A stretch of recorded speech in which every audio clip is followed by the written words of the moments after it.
proxección dunha película, dunha curtametraxe que xa ten algúns anos e que fixo a directora Marisa Otero, que aquí contábamos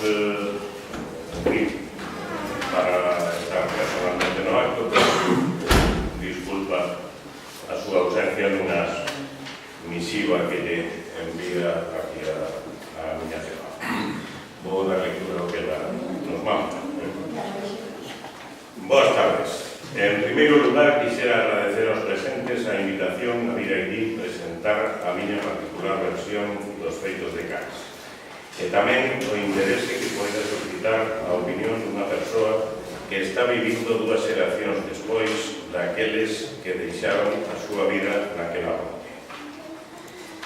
É a miña versión, non é máis que un raio de luz que se acendeu un día cando, indo no coche cara ao Barbanza, miña nai empezou a contarme unha historia parcial que tiña vivido a miña avoa e a súa familia.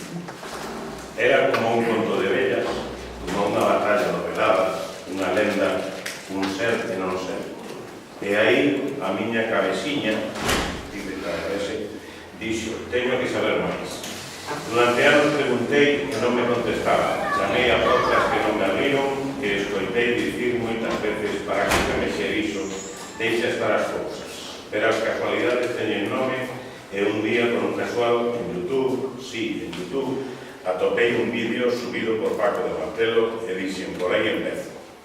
E así, entre acharnos, fotos, contos, opinións e algún risco, houbo que non me recibiu de boas, conseguín ter unha historia coherente coa historia, a historia con mayúsculas, un punto de partida de moitos pequenos contiños soltos que acertei a enredar do xeito que logo veredes na curtametraxe Nerva.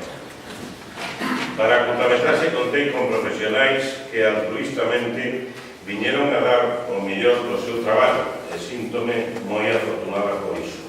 Pero tamén sin a axuda dos amigos este traballo non tería posibilidades.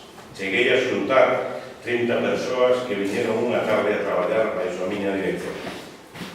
Cando cheguei a este punto pensei que algo hai nos galegos que nos leva a botarnos unha mano, a traballar de xeito colectivo para cadar un logro para todos, a renovarnos e volver a nacer para deixar constancia de que somos quen de unirnos, de tirar adiante e de sumar moitos eus para xuntar un nós.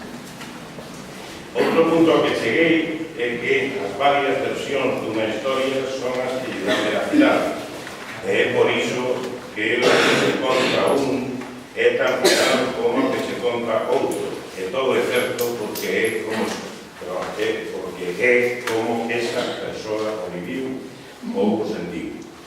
E por último, o máis importante, que hai que ter memoria, que o pobo que ten historia ten vida, e o pobo que non recorda non ten pasado, pero tampouco ten futuro como pobo. Que recordar os feitos de Cans é tan importante como plantar a horta por semente da casa, e que quen deixa que lle colonice na historia morre. E así son estes feitos, son historias, son memoria, son loita, son a crenza nos dereitos das persoas en un pobo que é moitos, pero é un só pobo. Marisa Otero López. Ben, isto é que nos envía a todos Marisa, eu creo que sirve como introducción desta moza que é neta e bisneta de veciños, como di aí, que viviron máis ou menos directamente os sucesos que nos conmemoramos. Eu daría paso ao corto sin máis introducción.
A continuación, seguimos co programa que temos previsto.